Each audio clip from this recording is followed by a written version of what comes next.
What goes into making a song a hit song? If I have to put it bluntly, 2 to 3 crores.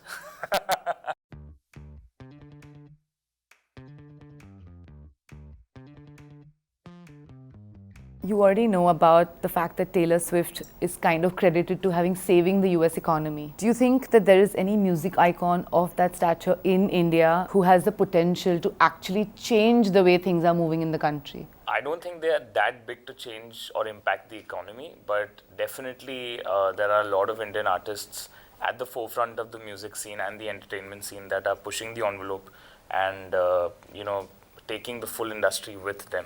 But we've not reached that Taylor Swift icon level yet. Hopefully in the next few years we'll be able to. Who's one of your music icon? Rahman sir is one of the most prominent names on the global stage from our country. An icon, I think, for me, not from just a music space, just overall, I think Priyanka Chopra is a massive inspiration.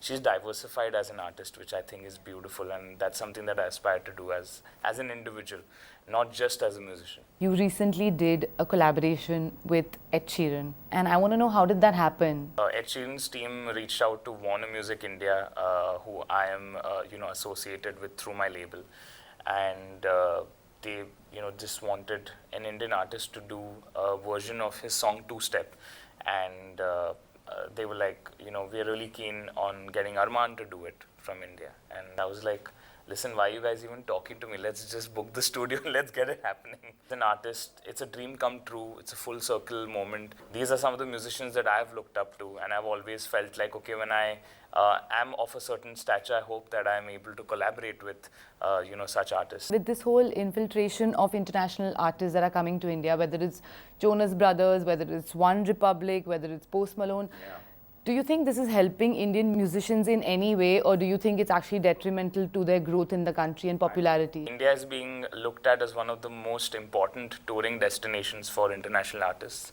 And when these artists come over here, there are lots of opportunities that Indian artists get. Whether it is opening for them, whether it's like how I took the stage with Ed to perform our collaboration together. Moments like these would not have been possible if India wasn't a touring destination like it is today. So I think in a way it is really, really important to happen. Not only from a growth of the industry perspective, but also from an economical perspective. I think it's beautiful to see India rise in concerts. You've seen so many major festivals happen. Lollapalooza. Then there's also Global Citizen, which happened a few years back. You've seen massive names come to India, and I'm glad that they're choosing India as a destination, and they're choosing to collaborate with Indian artists. I think in the next 3 to 5 years, we'll be a very, very important player in the music industry globally. What has changed, according to you, in the last couple of years that suddenly everybody wants to perform in India?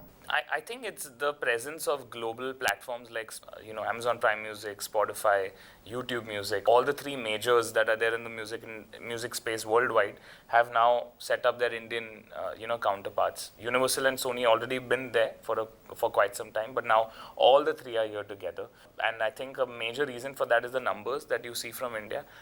There's a lot of love online. Like you said, a lot of stuff, a lot of music content that India produces gets viral outside and then comes back again to India. I think it's the sheer volume that we have here that is incomparable to any other industry or any other country, which is why I think it's more lucrative from a financial perspective, I feel, and numbers and visibility.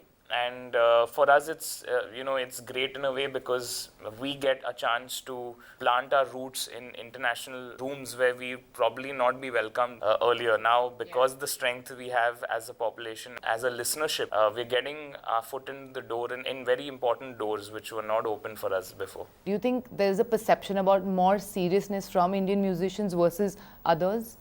I think Indian musicians are not respected and loved as they should be, because the kind of skills that we possess from an art perspective is at the highest level. And I think that not a lot of people know the prowess that Indian musicians come with. It's only when they work with them is when they realize that they really, really know what they're doing. Because when I'm in the room, I play the guitar. I sometimes, write myself. Compositionally, melodically, I'm very strong, so I'm guiding the songwriting process as well. So they don't really have that in the West as much. A lot of writers make songs, make it completely 0 to 100, and then deliver it to, say, the A-lister singers and be like, okay, this is the Bana Banaya song, you can now sing it. They've not seen a lot of artists who are super involved in the process, and I think a lot of us are changing that. A big part of your early career was dedicated to playback. Yeah. And then you moved to becoming an independent label. When you're singing for movies, it's like, okay, yeah, you're just a playback singer, nothing more than that. Very rarely do singers get a chance to come out of that whole box and be like, no, that is not the real me. The real me is this independent music that I'm putting out. This is my story. This is what I want to say. And setting up my label at such an early age was definitely something that I never thought would happen, but I'm glad that it did. Up until then, I was just the singer who comes in, does the song, and then goes away. Yeah. But now I'm completely, married to the process, and I know exactly what goes into making a song a hit song. What goes into making a song a hit song? If I have to put it bluntly, 2 to 3 crores. Sometimes, a song can just pick up because it's so unique that people just latch onto it on say, reels or short form, sites.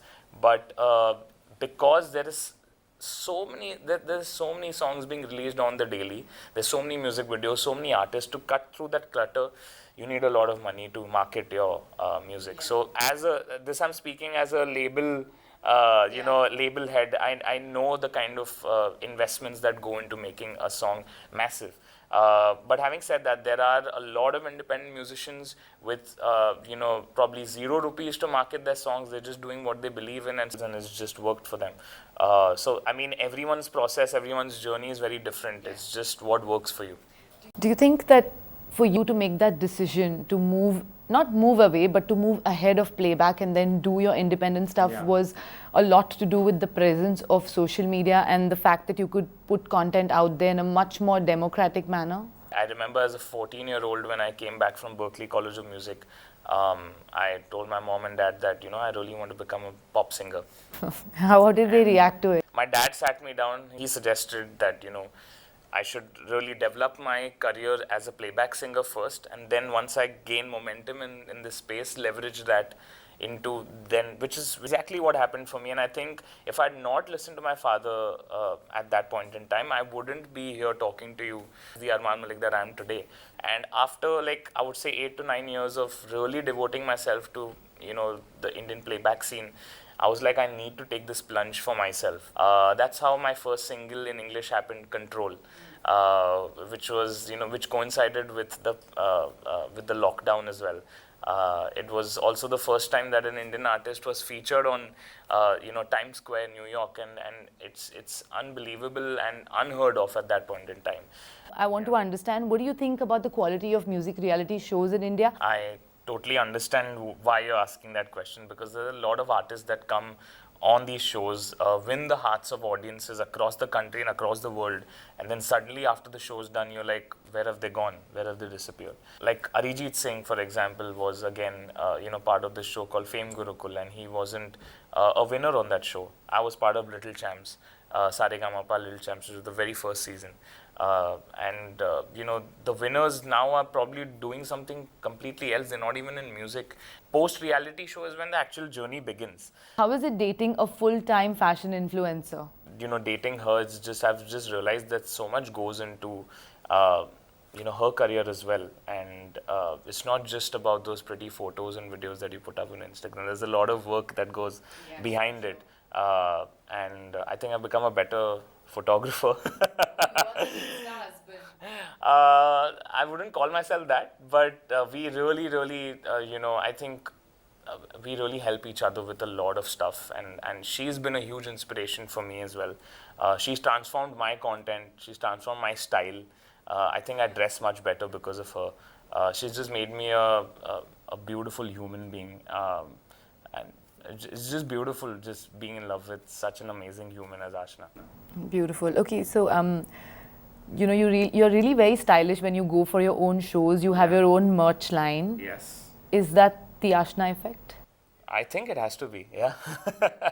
A lot of, there's been a transformation in my style over the last few years, and I have to credit Ashna for that, because a lot of times she's like, okay, why did you wear this particular outfit? And then we've, really, she's really like kind of like worked hard on like making me shop all the right things, make my own wardrobe myself, and now I'm like picking up looks and she's like, wow, you self-styled yourself really well. So there's a lot of effect that I've had. For sure. And yeah, I mean, talking about my merch line that I put out recently, the summer collection, spring summer collection. I think it's for me as a musician, I've always wanted to put merch out there. And obviously Ashna is the most important person who's going to give approval on whether it looks good, whether I should put it out. It's doing really, really well. Fans are super connected to my style. I wear a lot of bucket hats, so I wanted to get that into the collection as well. A lot of my personal style gets translated into my merch collection.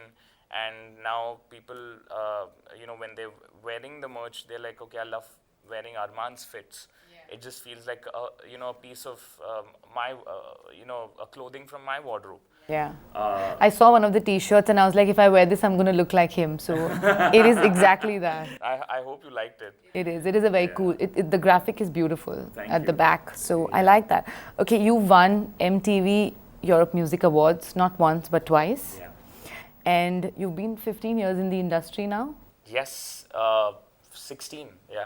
Okay, and you still launched your last album, which was called Only Just Begun. Yeah. What is that supposed to mean? You're here for 16 years. How have you only just begun? What is known about me has been because of the fact that I've been an Indian playback singer singing for movies. That's a story that's been told over and over again. So for me to kind of like phase that out and start building my own self, my independent identity as a musician, there has to be a lot of storytelling that is required. And I think with my album Only Just Begun, I was able to do that for my fans to, view me, listen to my music in a different manner. And I always feel like every year you just, starting all over again. You might, be at 80 at the end of the year, 90, whatever it is, or 100, you might have completed all the stuff that you want to do in the year. But back on Jan 1st of the new year, you're back to zero. And I feel like that's for every human being, and I feel that as well. No matter what hits you've had in the year, what lows you've had, there's always a start over. And I feel like this era of mine is me starting all over again and reintroducing Armaan Malik all over again.